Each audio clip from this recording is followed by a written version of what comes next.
So welcome again to everyone who is just joining. I'm excited to have you all here today for this conversation on how we can better reach news avoiders with our election coverage. It feels like a really important topic to be talking about. We know more and more people are avoiding the news, and that's impacting not only obviously the journalism industry, but also our communities. And so I'm grateful to have all of you here with us today. My name is Mollie Muchna, and I work at Trusting News, which is an organization that works alongside newsrooms and journalists to learn how people decide what news to trust. And then we take that knowledge, share it with newsrooms so that we can empower them to actively demonstrate credibility and earn trust in their own communities. I'm joined on today's call with my colleague, Joy Mayer, who will also be sharing this training. Joy, I don't know if you want to unmute and just say hi and introduce Yeah, yourself hi briefly. everyone. It's good to see you. I see some familiar faces here. Thanks for joining us. This is kicking off a series of webinars. We really are mindful of the fact that journalists have a lot of opportunities to seek support and that making time for any of it is really tricky. So thank you and congratulations for making some time for it. And we hope that what we're offering in this series of webinars is different from what you're going to get elsewhere, just very much in the lane of understanding audience mistrust and figuring out what journalists can actually do about it. You have registered for the whole series of webinars, and we hope that you come to the ones that feel interesting to you. Thanks, Joy. So to kick off today, I'm just going to spend a few quick slides going over trusting news and our work and some of our basic principles. I know that it looks like some of you here are familiar with our work before, which is awesome, but some of you might be new to our work as well. So welcome to Trusting News. But one of our basic principles is that we know that we can't persuade every single person to trust us. That's just not a reasonable goal. We know that we're not going to be for some people, and that's fine, but also recognize that there's a really big opportunity for us to grow our audience, better serve a wider community, and earn trust overall. One principle that is especially relevant to today's conversation is that being a news consumer is really confusing and really overwhelming. And remembering that many people have a very casual relationship with the news. This is probably one of the main reasons why people say they avoid the news, is that it just feels confusing, it feels overwhelming, it feels depressing. So really keeping that in mind as we create our coverage. And then remembering that there's clearly a broken relationship that's happening here, right? We know that distrust in media has been increasing for decades, as well as news avoidance has been increasing as well. And so there's clearly a broken relationship happening, and there's definitely problems on both sides of this relationship, right? There's certainly things that we wish our audience and the public would do differently, right, about their news consumption or about understanding how news works or sharing misinformation. But remembering that as journalists, it's really more on us and our responsibility to own fixing this broken relationship, right? Like, we're the ones who have a public service mission to serve the public that requires having a public audience. And also our business model relies on it as well. So we have a lot to lose here. Also remembering that not all journalism is good journalism. I'm sure that you guys have seen some media coverage the last couple of weeks that has made you roll your eyes. That happens all the time, right? So it's actually really rational and wise that a lot of people are skeptical of media when they see content come up, right? They don't know the difference between just some random website and your really credible news outlet, right? So what our job is then as journalists is to differentiate our work and show what makes our own work trustworthy. Also remembering that trust takes both this head and the heart, and this is again really relevant to today's conversation. I think as journalists, we are really good at this cognitive trust, which is like pointing to our ethics policy or how we fact check, or our newsroom principles. Like, that is much more comfortable for us to show and build trust in that area. But trust also takes this emotional trust as well. Do people have a sense that they can trust us? Do they have a sense that we're on the side of the community, that we care about how our coverage might impact them or their family or their community, right? And that's especially important with news avoiders. I think a whole lot of news avoiders don't have that sense that the news cares about them or is invested in the community. And then our last principle is just remembering that as journalists, we don't get credit for any decisions, ethics, or values that our audience doesn't already know about. If we're not actively telling a different story, right? Again, people just kind of lump us in with this big group of the media. So if we're not actively telling a different story about our work and our mission and our ethics, then people won't know that we're doing things differently or that we're trying to earn trust. So this work involves, on that note, a lot of transparency. We talk a lot about transparency and clarity in your coverage. It's one of the pillars of our work, getting transparent both about your mission and goals behind your coverage, but also your reporting process and how that works.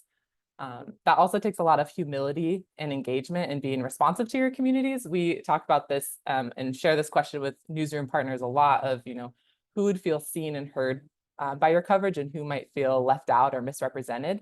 And that takes a lot of humility and self-reflection to really think about who might not be, feel seen by your coverage. And then it takes a lot of relationship building with your community to be in conversation with them to really learn and understand, what sort of things you're missing in your coverage and how you could adapt your coverage differently to better reach different communities. We talk about articulating the counter narrative. There's tons and tons of complaints about journalism, right? And so how are you telling a different story about how you do your journalism? So I'm gonna move on here to some context building. I'm gonna share some data and research and facts that can kind of set some foundation of what we know about how the public feels about the work that we're doing. Feel free to use the Q&A function to add questions anytime, by the way, and we'll be sure to save time for that. So a Pew Night study asked people how often they get political news on a local level, and then how satisfied they were with it. And we're just always paying attention to the gap. They're very satisfied with weather coverage, by the way. There's a lot we can learn from weather coverage. But the gap of people who say they get it and say they're satisfied with it, deserves us diving into. What does that mean that you're not satisfied with it? What complaints do you have? There are a lot of really fantastic research coming out of the Reuters Institute around news avoidance in general.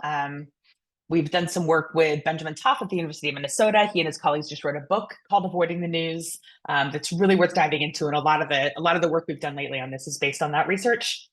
But I'm not going to go too much into the research, but we just wanted to share this basic fact that as of 2022, 38% of people said they often or sometimes avoid the news.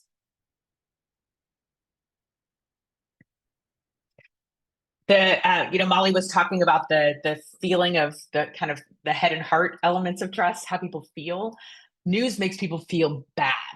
It's so interesting to think of how our business model is based on trying to get people to do more of something that actively makes them feel bad. And there are we'll talk about solutions in a few minutes, but it's just really worth dwelling in the fact that what we're asking people to spend time with generally leaves them feeling worse about themselves, worse about the world, kind of hopeless. Only 7% say it makes them feel better. So obviously it's a problem for journalists. We need audiences. And from a business perspective, also just from a public service perspective, you serve the public you have, not the public you wish you had. So our public service, our ability to perform a public service is limited if people aren't tuning into what we're doing. It's also a problem for communities if they are lacking access to a shared set of facts and using local news to engage each other. Also a problem for social dynamics. The news avoidance research really shows that the people who engage with the news are also people who already feel invited and empowered to engage in civic life. People who don't engage in the news that only makes them less empowered and able to access matters of civic engagement. There's an interesting line of thought and research around this topic that looks at we talk a lot about political polarization and feelings about the news, and some of our upcoming webinars will address that topic. We do a lot of work on that. But this basic idea of the real divide maybe not being red blue or right left, but being between political junkies and everyone else. Journalists tend to create news for people who see the world like they do, not only their political views, but also their relationship to the news. That we ascribe the behaviors of people who are deeply involved in the news to a much bigger group of Americans than it actually applies to. Lots of people have very casual relationships to the news, and they're just not paying that close attention. So, when Kamala Harris announced her running mate recently, Newsrooms have been frantically updating their feed saying, today's the day, who's it going to be? It's this person, or it's this person, who is it? Whereas most of the country was saying, who's this Tim Walz guy? So I think it's just really worth being in touch with the level of engagement that regular people have. And that's not bad. Journalists can get very judgy about that. It's normal. We are the strange ones that we are constantly refreshing our news feeds.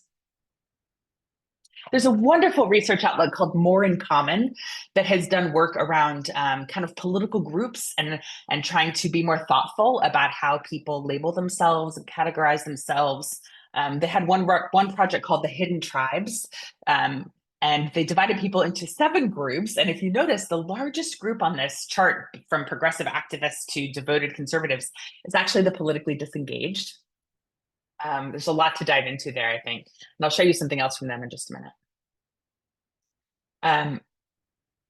This Reuters report from this year looked at people's likelihood to trust news outlets, and actually whether someone was politically engaged or not was a bigger factor than their income, which way they leaned politically, or their age. This is another study from More in Common called The Perception Gap, and they looked at how well people do at guessing what people on the opposite side of the political spectrum think about them. Kind of what are the stories we have in our heads about how people who see the world differently see themselves and see us. And the most troubling part of that study for me was that actually, whereas I would guess that the goal of most journalism is to help people understand each other and understand the world more, this study actually found that people who consumed more journalism were worse at guessing how other people saw them. So their perception gap between reality and their ideas was worse when they consumed more journalism. Now, this was, I think, correlation, not causation. It didn't make the assertion that the more journalism you consume, the worse you are at it, that it's the journalism's fault. But still, I think that's worth paying attention, that news junkies, that does not make them better at understanding their fellow citizens. So this question of like, what are we asking people to do and what are we expecting and who are we serving? We have this idea that people are tuned in as much to us as we are to the news overall, and that success looks like getting people to come back more and more, and that people who saw this tweet from ours yesterday are going to see this one today, and that they are seeing us on all platforms. And it's just not realistic.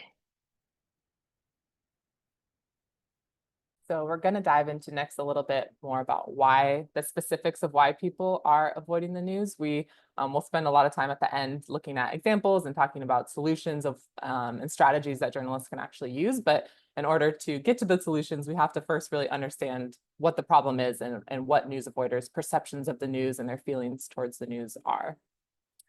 So 2 quick notes about where we're going to be pulling these insights from. So Joy already mentioned the Avoiding the News book that our collaborator Ben Toff wrote with his Reuters research team. We'll be referencing the research that they did and continue referencing it a lot.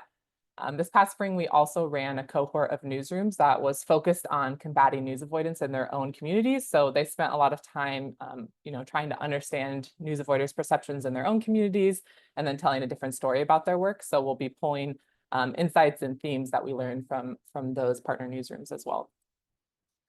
So the first reason that people said they avoid the news, and is a big one, is that the news just feels really hard to understand. It's full of jargon. It requires a whole lot of existing knowledge and context to to feel like you're in the know. And I think this is especially true of political or election coverage. So often the way we write this coverage just assumes that people have a lot of sometimes even just basic knowledge that a lot of folks don't have. Stories about the Supreme Court or Congress or even our state legislation, like those can feel really out of touch if you're somebody who has never been tuned in, never really cared, don't understand how those governing branches work, right? And so if that doesn't feel, if you want to, maybe you don't understand it, that can make people have said that makes them feel uneducated, and it also just feels boring and lacks a connection to their everyday life, right? Like if they don't understand the players or the impact of what's happening in those stories, of course they aren't seeing how that connects to their everyday life or how that impacts their everyday life.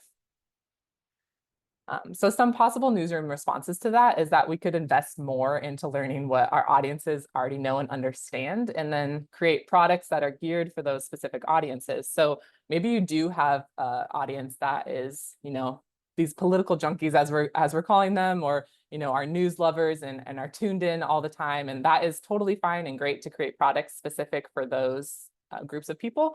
But there's a whole lot of other people, I'm sure, in your audience who are not that way, right? And so what products and things are we creating for those people to stay caught up and stay civically engaged? And then can we have better marketing and narratives around those products and distribute them outside of our normal channels? I think a lot of times we kind of repeat the same messaging and share it in the same places as journalists. So what can we do to tell a story about how we're trying to do things differently, about how we're trying to create products or resources that help people stay caught up, or give them just quick highlights of the news? And then there's a lot of also tech and product solutions. We'll share just a few. We wanted to make this training today to recommend strategies that are things that you could implement ahead of the election in just a few months. But there's lots of cool tech and product solutions that newsrooms are already experimenting with. So another reason people say they avoid the news is that they just feel like news and civic life aren't for people like them. Like Joy was saying, that Reuters research found a really interesting relationship between people who are news lovers and their sense of civic duty. Like, to them, staying really in touch with the news equaled like that was their civic duty, and that there was like a moral imperative to that of staying engaged. But for a lot of news avoiders, that's not the case. And they also don't have a social benefit to staying engaged as well. Maybe that wasn't part of their family history growing up. Maybe that's not part of their social circles, right? So if it's not coming up in conversation, if there's not any of this social pressure, whereas for me, I have a ton of social pressure. I feel like if I don't know something for 2 hours, I'm out of the loop, right? And can't hang with all my journalism friends, which is just so unrealistic. Like, that's just not how normal people operate. So news avoiders don't have this, don't have necessarily a social benefit, and they also just see civic duty differently. We've shared this example before from the Reuters research, but I just really like it because I think it highlights this point well, that a news avoider that they interviewed said that he saw civic duty as pulling his neighbor's weeds, not necessarily staying in touch with the news. So some ways that newsrooms could respond is to just be less judgy. I think as journalists, we can be really, really judgy, and we kind of send this message, though I think it's sometimes subconscious, that to be a good citizen, to be a good person, to be a good community member, you have to be really tuned into the news and knowledge of what's going on.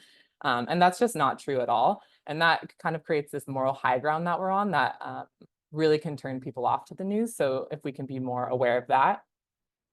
Explain why issues matter super clearly. Again, I think as journalists, we think we do a really good job of providing context, but often we aren't. We are not providing context for people who are coming in totally cold.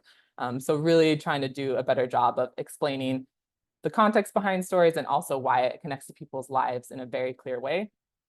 And then can we help news consumers cultivate habits around news consumption that are healthier and also maybe social and enjoyable? For some people, maybe it is really enjoyable to read a multi-thousand-word investigation on a Sunday morning, but for most people, it's not. So what products can you create? I think of a lot of like newsrooms, TikToks or things like that that are just more enjoyable or like lighter ways to consume news, but still feel like you're getting the information to be in touch.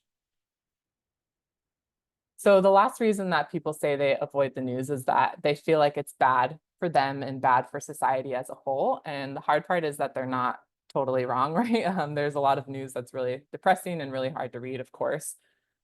People say they didn't know what to believe. It all felt fake. It all kind of felt the same. Again, this goes back to what I was saying at the beginning, where people just lump us into this big group of the media, right? So they can't differentiate what we're doing versus like maybe talking heads that they see on cable news, right? Like they don't know what is what. And so of course they're not gonna, they don't want to take the time to parse through that. As Joy showed in the research, we know that actually if they feel like it worsens polarization, the news worsens polarizations, and they're actually right. Research shows that it does. The negative effects on mental health or emotional state are a big one. That was something that our partner newsrooms heard a lot in their interviews with community members. There was an interesting one, I can't remember the exact quote, so I'm paraphrasing, but the woman said something about how reading the news felt like like a ticking time bomb for her anxiety, where she would just be like reading the news and like waiting for something to trigger her anxiety and trigger some past traumas, and she was never sure when it would come up, so she just wanted to avoid it altogether because she didn't want to have that happen, which is completely fair and understandable. And something else that we heard, this was actually a really big theme in the interviews that our partner journalists did, was that the news adds to this feeling of hopelessness. A lot of people said and told our newsroom partners that they didn't want to read news that they felt like they couldn't act on or that they couldn't do anything about, right? Like they had no agency over. And so they felt like they would just consume this news. It would make them feel really, really bad. And then they couldn't do anything about it. So they were like, well, I'm just going to not do that because that doesn't make me feel good. But they said that they would like to see more coverage that, provided solutions or how they could actively be involved. So some ways that journalists could respond to this is, of course, having empathy and validating the negative effects of news. Of course, the news is depressing. Of course, there's a lot of really hard news to consume. So just even sharing that messaging with our audience, I think can go a really long way. Offering solutions coverage could be a really great antidote to this. Again, that feeling of just like the news is hopeless. The Solutions Journalism Network has a whole lot of resources around this, so I would definitely recommend you to them if you're new to solutions journalism or want some more guidance there. But solutions coverage could be a great thing to start implementing in your newsroom. We can also help people, equip them to have healthy news habits and step away more often. I think, again, like Joy was saying, we reinforce this messaging that more is better, and the more you're tuned in, the better it is. And a lot of our newsroom metric success goals are also tied to that as well. But that's just, again, not realistic. We know that's bad for people's mental health and ultimately bad for us as news organizations as well, because that's costing us news consumers and costing us audience. So how can we tell people, how can we help them have a better, healthier news habit and step away sometimes? How can we get on the record about those goals? Again, we talked about that at the beginning of, no one's giving us credit for any of the decisions that we make if we're not actively telling a different story about how we're doing our journalism. So, what can you do to tell that you're trying to be an antidote to how overwhelming and depressing the news is? And then really resisting, again, the urge to be a news pusher, not just saying that same messaging that more is always better. News pusher, man, that's a hard one. That's a hard one to take, isn't it? All right, so let's move to things we can do. We want to show you a bunch of examples of things newsrooms are doing to address this. A couple ideas to start off with. First of all, remember that you are not being given the benefit of the doubt by your community. And often that is because people don't know you. They also really don't have a natural understanding necessarily of what your job is and what your role in society is. They're not assuming it's good. They're not assuming you have benevolence toward them and that you're trying to perform public service. So Dr. Toff told us that people might have a vague sense that journalists are going out and doing enterprise reporting, that maybe their news is, they kind of have the sense that information is just out there on the internet. They kind of have a sense that journalists are actually gathering it, not just finding it. They don't necessarily understand what is uniquely valuable about independent professional journalism and how that's different than what they might find from other sources. Their reference point might be House of Cards or Anchorman, and we just have to do a better job explaining what we're even here to do and how that is set apart. A few years ago, Pew asked people if they'd ever talked to a local journalist. 21% said yes. 21%. And unfortunately, that number, but not surprisingly, that number goes down the less old, rich, white, and educated you are.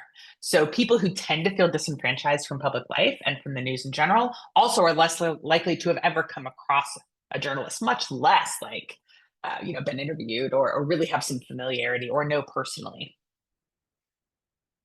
So the first thing we really recommend folks do is talk to people about their relationship to the news. People have really different answers and surprising answers.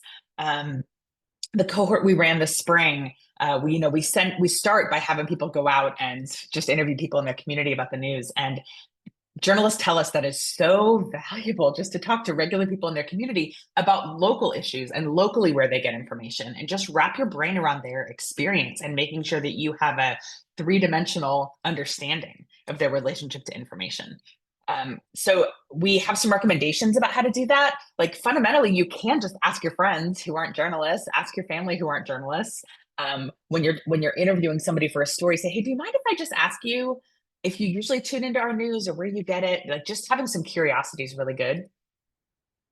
but formalizing it is even better.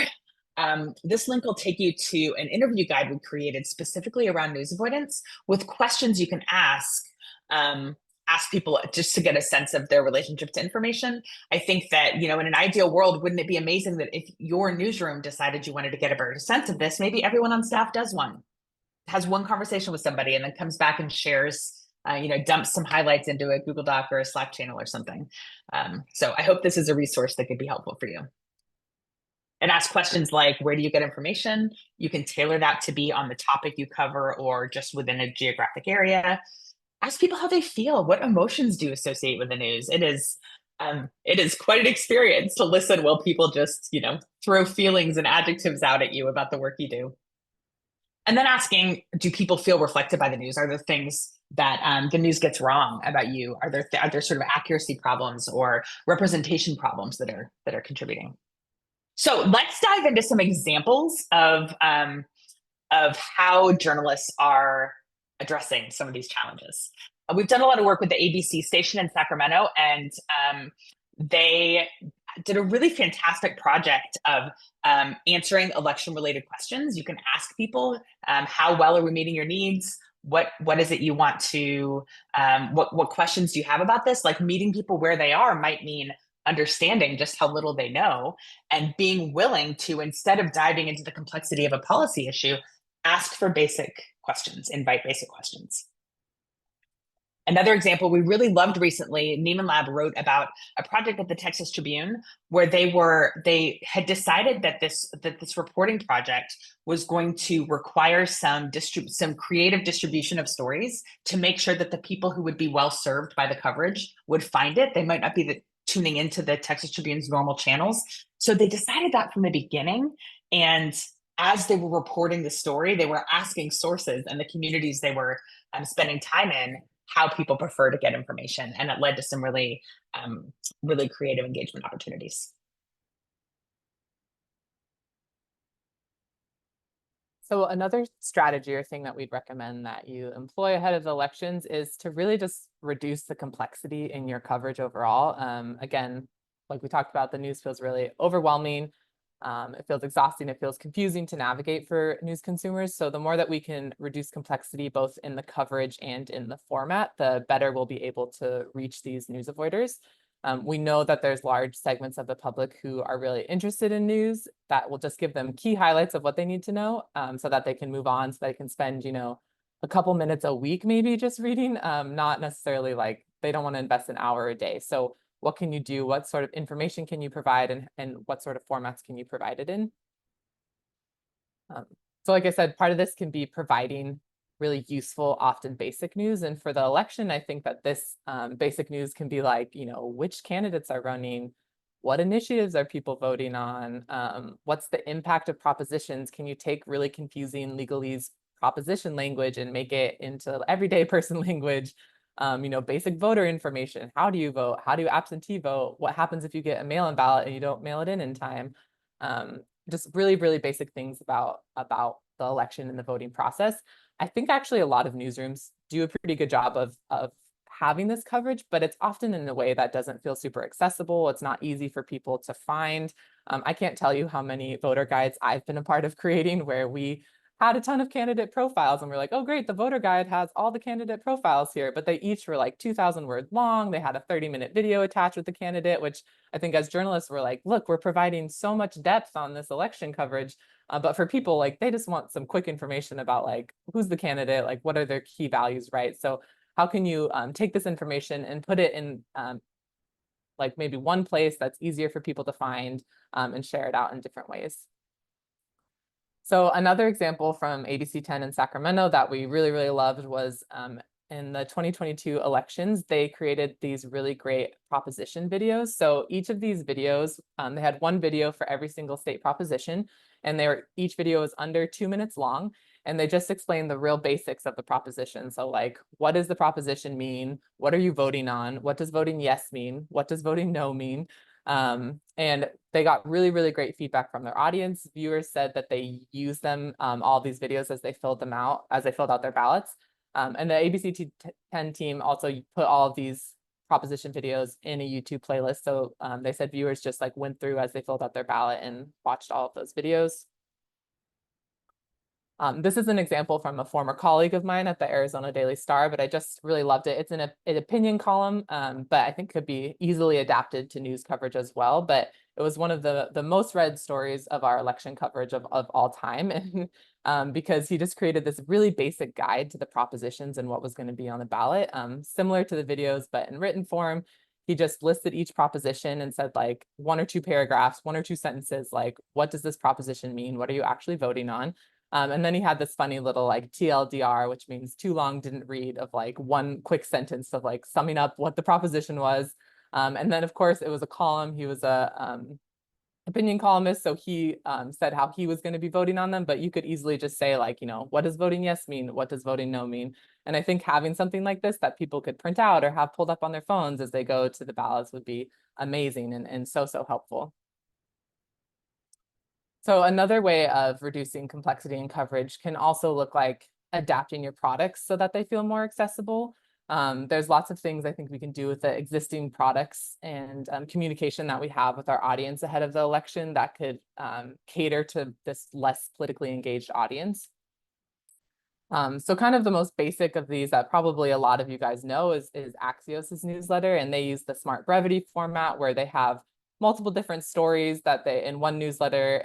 They get really clear on how long the newsletter will take to read. Each story only has a couple paragraphs under it of like, okay, what's happening? Why does this matter? What does this mean in the future? They use a lot of bullet points. They use a lot of bolded text to, again, help with the summary and help you like just quickly kind of catch up on what's happening with the stories. The Daily Skim is another version. They're kind of the OG people of this. They've been doing this newsletter for forever, but I really love the format that they use, similar to Axios's Smart Brevity, but they usually say like, okay, what is the story that we're talking about? And then they use this Q&A format, again, with like a quick paragraph and bolded text at the top that just explains like, okay, like what's happening? Why does this matter? What does this matter for the future? I think newsrooms could do this so easily in a lot of their content and or a lot of their newsletters, or even for article formats. You don't need a special CMS or any sort of special product tools to do this. Anyone could do this. And I think that would help a lot in terms of people feeling like the news was more accessible. This is a really cool product tool from the Christian Science Monitor that they use often in their stories. They have this button that is at the top of a lot of their stories where you can toggle between a quick read and a deep read. And I love that they tell you how long the deep read will be to read. And their quick read is actually a very quick read. It's like 5 to 6 paragraphs where they summarize the entire story, the entire news article in a quick summary. So if readers just want to read something really short, they can do the quick read. If they're interested and want to read more in depth, they have the option as well. So kind of catering to both audiences there. Obviously, this is a product feature that not every newsroom can use, but you could do something so similar in a newsletter. Again, you could have a quick summary up top and say, like, keep scrolling for the full story. You could do that in articles on web pages as well, really easily. Just have a quick summary up top and say, scroll down for the entire story. This is another example from the Texas Tribune. This is a no longer running newsletter, but they had a newsletter that was called Teach Me How to Texas, which is all about how to engage with civic life in Texas. And it was a pop-up newsletter. And what was really great about it was that it actually wasn't really promoted as a news product as much as it was just a product to help people stay civically engaged, get civically engaged in Texas. And so it had some like basics of how to participate in civic life and what that meant. Some basics history about the state. And I think this would be something that like a lot of people would probably be interested in. I think there's something that our partner newsrooms heard from the news avoiders that they talked to is that a lot of them are interested in some of this basics like 101 information. There was a woman that one newsroom actually interviewed that said, she was like, I would totally be more civically engaged if there was just like more 101 coverage of certain issues and what's happening, but it just feels too overwhelming, right? So this could be a really great way for newsrooms to counter that and kind of cater to that audience. So to wrap us up here, I want to talk about what it looks like to explain the role journalism plays, what journalists value, what sets their information apart from the rest of the crowded information landscape, and the value you offer the community. So we talk a lot about kind of people's really valid perceptions of the media. I like to think of the journalists we work with as being an antidote to that. Like most of the things people would say about the media, you're just out to make a bunch of money, you're sensationalizing, you don't care that much about getting things right. Like any complaint that people have, journalists' natural inclination is often to say, well, but that's what we do. But people don't know that. So instead of getting defensive, I think each of those complaints is an opportunity for us to say, oh, that means people don't know that we're different. That means people don't know how we operate. So think of yourselves as we show some examples of being an antidote or an exception to people's really understandable frustrations with what it's like to try to stay informed these days. Think about what you offer that people might not be finding, and think about what people might not understand about your goals and your processes. So journalists can get a lot of questions like, what do you cover? Why do you have a paywall? Where on your website do you explain how your business model works? And why, if you charge for news, why that is? What is the fastest way for people to feel caught up besides consuming all the information? What are you kind of best known for? What sets you apart in your media landscape? Do you talk about your ethics? Do people understand how hard you work to do things consistently and fairly? If you're trying to sort of combat polarization or add to complexity, then how do you do that? What agenda do you have behind the news? So these are questions that journalists often get and don't actually answer. So let's look at what it can look like to answer them. So we talk a lot about what it looks like to have an FAQ about your coverage. And actually, we were originally inspired to do that during the 2020 election. We were working with Colorado Public Radio, and they put together this really wonderful FAQ. Each one of these questions, as you can see, is an anchor link that takes you further down on the page. So for each one of these questions, they have articulated their answer. How do we decide what sources to select? Do we cover the whole state of Colorado, or what races do we choose to focus on?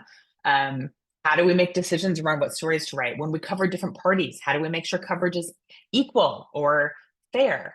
Think about that basic question. We know that a lot of people don't think political journalism is fair. So can you articulate, and have you articulated what that looks like to be fair? Texas Tribune also created a really fantastic election FAQ as they were going through a fellowship that we were a part of.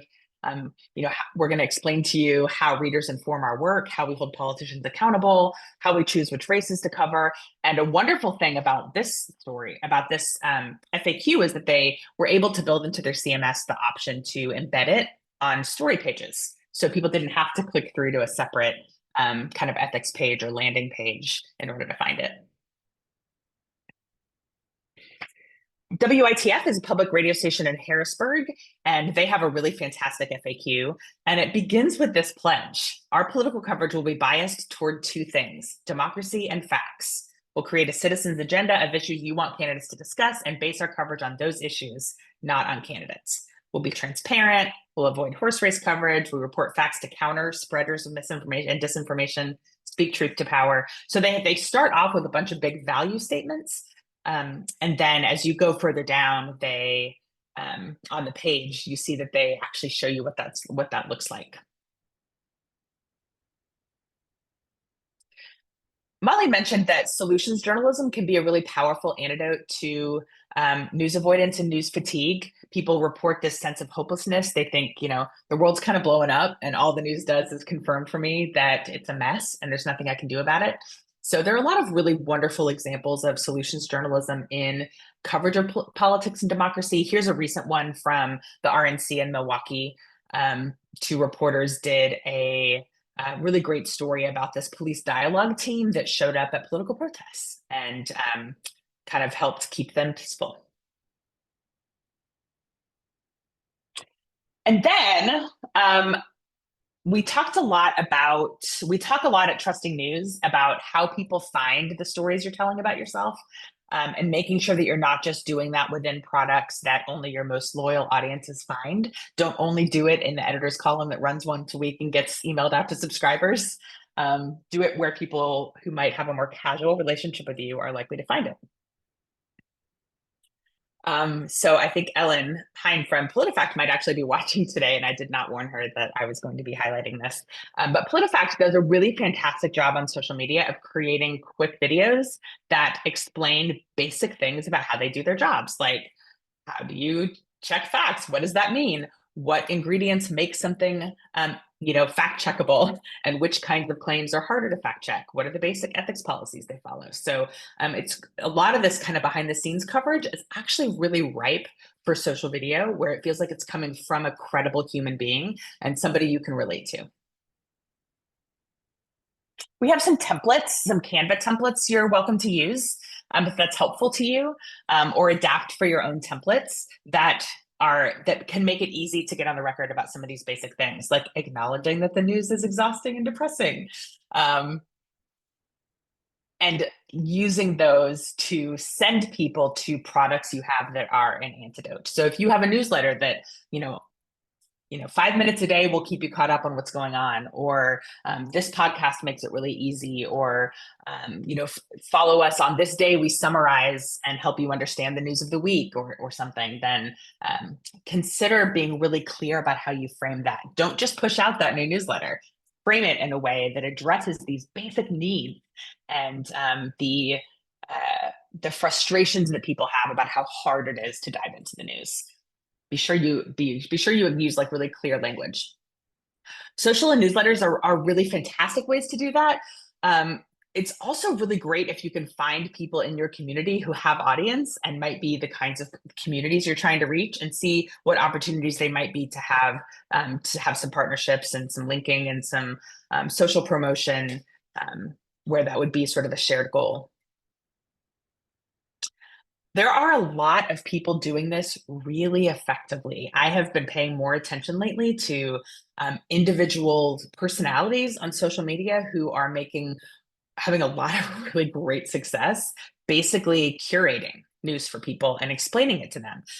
There are some people who do that in ways that I wouldn't necessarily think are responsible, but there are quite a few that do it really, really fantastically well. Jessica Yellen runs News Not Noise. These are people, the Mo News project, these are people who have long careers in news and are now using their platforms to help people feel caught up. So on any given moment, if you go to the News Not Noise Instagram or Facebook stories, you're going to find her talking you through really basic updates.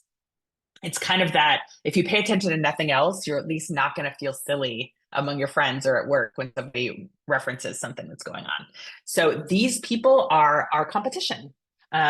And our potential collaborators. And if we're coming from a newsroom that publishes on more traditional platforms, I think when people look for information, a lot of people are gravitating toward people who help them feel understood. I asked my uncle recently where he gets news, and he was talking about Heather Cox Richardson, the historian, who's got millions of people following her, just sort of analysis of the day's news. A lot of people are turning to trusted voices that way. So local newsrooms could do this as well. Like, we're going to help you understand what's happening in Dallas or Detroit or Memphis today. So a few resources, and then we'll see if anyone has any questions you'd love to throw our way. We're happy to take them. A few resources to share first. We have a series of trust kits on our website, and there's one that is dedicated to election coverage. So this is going to walk you through a bunch of basic ideas, like things to do on election day, like how you cover polls, like ethical questions that come up, how you work hard to be fair, how basic things about how elections work. So it's pretty easy to scan through. You could just see if there are any sections there that feel helpful to you. We are offering 2 coaching opportunities if you would love to have our team connect with you one-on-one. We're offering one-off coaching sessions where you can just kind of request help, and one of us will get back to you within a day or two. And then we're also offering a longer-term program to work with newsrooms between now and the election, specifically on polarization and on we have an anti-polarization checklist with a series of questions for reporters and editors about things like story framing and sourcing and language choices and how your coverage might be perceived by people who see the world in really different ways.